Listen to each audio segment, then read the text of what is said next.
Let's get a quick take on this last one. President Obama announced this week that he intends to close the Guantanamo Bay detention facility. 91 detainees remain there, and they will likely be placed in other facilities, possibly including prisons in Colorado.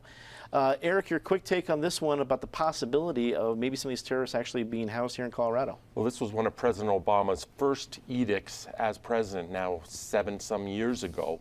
And in year 8 of his presidency, it's still on his wish list, and I understand it's on his wish list, but to have what he has is a plea. He doesn't have a plan.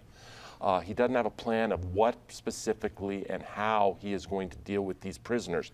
Colorado is rightfully interested in this issue, given that there is a significant chance that if something like this was to go through, which I don't see happening, Supermax would be a plausible location. The question is whether you want to merge military prisoners in with our mainstream prison system. Democrats are on the hot seat on this issue. It's easy for Republicans. There's only one position for Republicans to take.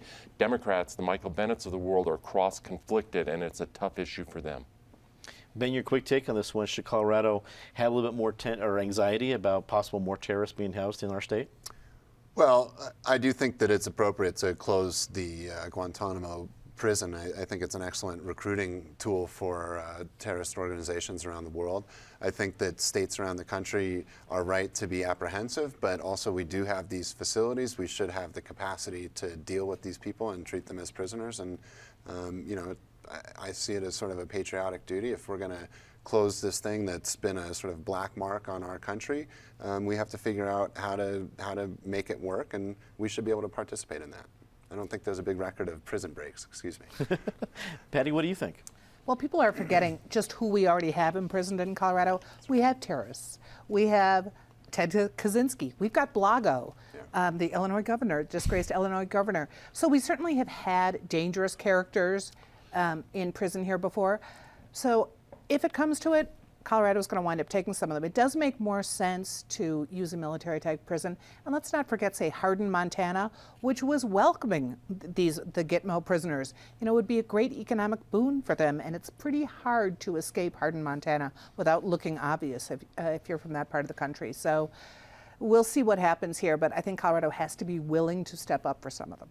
David, wrap it up for us. Colorado should step up if it would help the national defense. I think it works to the contrary.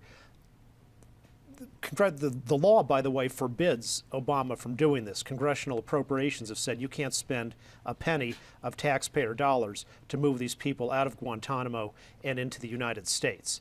One of the reasons why Blago or Ted Kaczynski imprisoned in Colorado, they're not a threat to Colorado because you don't have to worry that Blago's got a lot of friends who are going to try some spectacular prison break or, for example, take the town of Florence hostage and threaten to kill everybody in it unless Blago gets released. In contrast, the Guantanamo folks have a lot of friends from around the world who would just love to do something like that. So we're elevating the threat to Colorado without making us better off.